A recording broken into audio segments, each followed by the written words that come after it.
বোনের বাড়ি যেতে যেতে অনেক দেরি হয়ে যাবে। এদিকে আকাশটাও তো পুরো মেঘে ছেয়ে গেছে।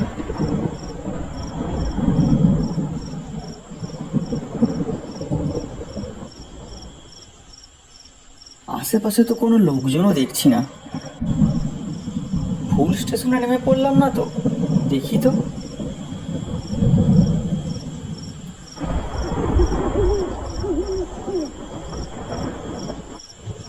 আরে, এই নামটাই তো বলেছিল।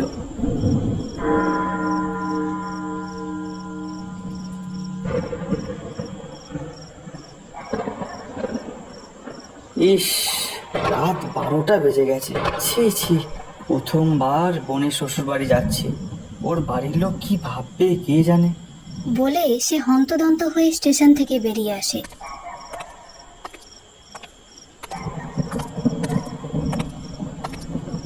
এদিক ওদিক তাকিয়ে দেখে কোনো ভ্যান বা রিক্সা কিছুই নেই। রে, এখন কি হবে? কিছুই তো দেখতে পাচ্ছি না। হ্যালো, হ্যাঁ রে, এই নামলাম ট্রেন থেকে। তবে এখান থেকে যাবার জন্য কিছু ভ্যান বা টোটো কিছুই তো নেই রে।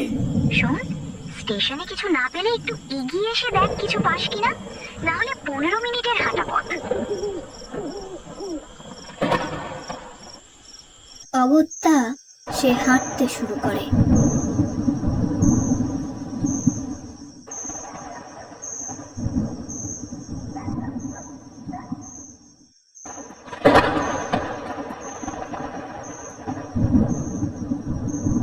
রাস্তায় যেতে যেতে হঠাৎ তার নাকে এলো একটা সুন্দর সুগন্ধ। প্রথমবার বোনের বাড়ি যাচ্ছি, কিছু মিষ্টি বা খাবার নেওয়া উচিত।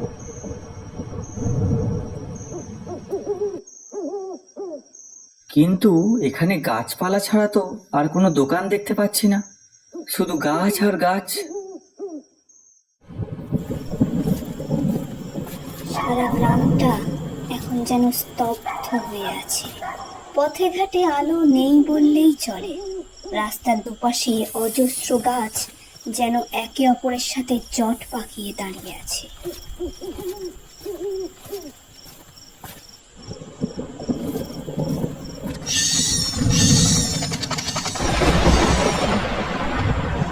না না, আমাকে তাড়াতাড়ি পৌঁছতে হবে। আকাশের পরিস্থিতি আরো খারাপ হচ্ছে। কিন্তু এই দোকানটা কোথায়?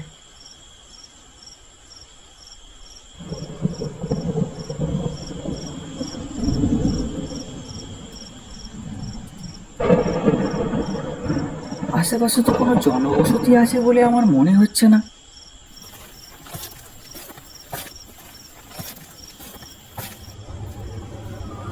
হঠাৎ পল্লবের চোখে পড়লো একটা রিক্সা।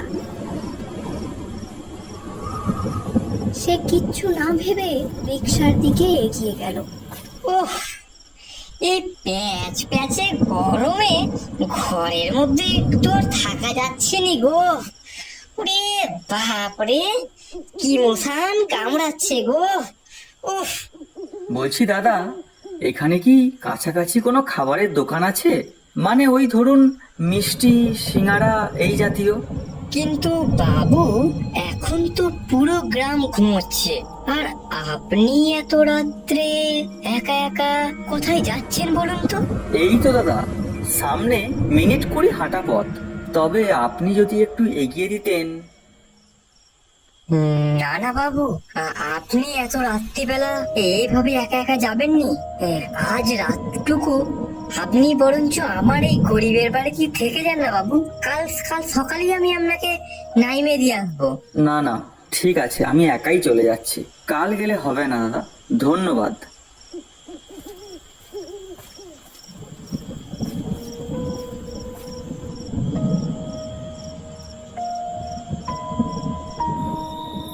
কিন্তু খাবারের সেই সুগন্ধ পল্লবের পিছু ছাড়ছে না। কিন্তু এত সুন্দর গন্ধ কোথা থেকে আসছে? লোকটা কেন যে বললো দোকানপাট নেই কে জানে। বেশ কিছুটা দূরে একটা দোকান চোখে পড়ল পল্লবের।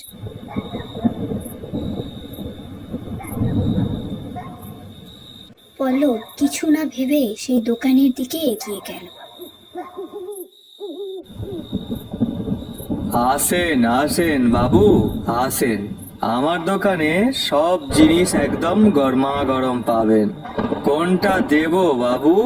এত রাতে আর কিছু পাবো বলে মনে হচ্ছে না, এটাই নিয়ে নি। আচ্ছা দাদা, আমাকে এটা 20 পিস আর এই মিষ্টিটা 10 পিস দিয়ে দিন। বাবু, এটা 10 পিস নিয়ে যান, খেলে স্বাদ ভুলতে পারবেন না।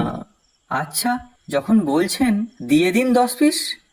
আপনি একটু 2 মিনিট বসুন বাবু, আমি একদম গরমা গরম ভেজে দিচ্ছি আপনাকে। ততক্ষণ আপনি এইটা একটু খেয়ে দেখুন।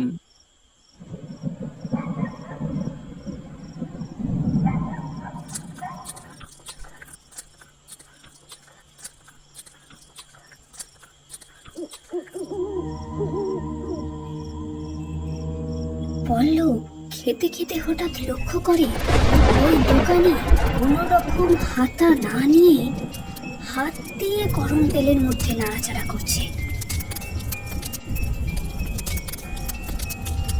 পল্লব ব্যাপারটা দেখে একটু ঘাবড়ে যায়।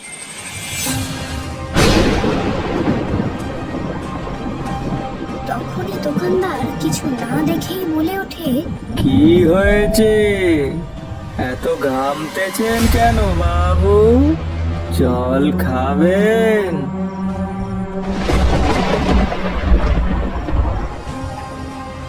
এই নিন জল। এটা দেখে পল্লবের অবস্থা আরো খারাপ হয়ে যায়। সে দিক বিদিক শূন্য হয়ে দৌড়াতে শুরু করলো। পেছন পেছন সেই দোকানদারও গ্লাস নিয়ে দৌড়াতে শুরু করে। জল খাবেননি বাবু? জল খাবেননি? একটু জল খেয়ে যান। পল্লব প্রাণপণে দৌড়তে থাকে। কিছু একটাতে পা লেগে সে পড়ে যায় এবং জ্ঞান হারায়।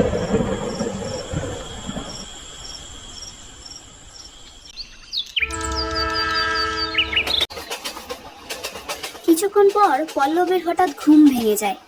চোখ খুলে সে দেখে সে চলন্ত ট্রেনের ভেতরেই আছে। সে ধড়ফড় করে উঠে বসে। আমি কোথায়? দাদা, বীরনগর স্টেশন কি পেরিয়ে গেছে?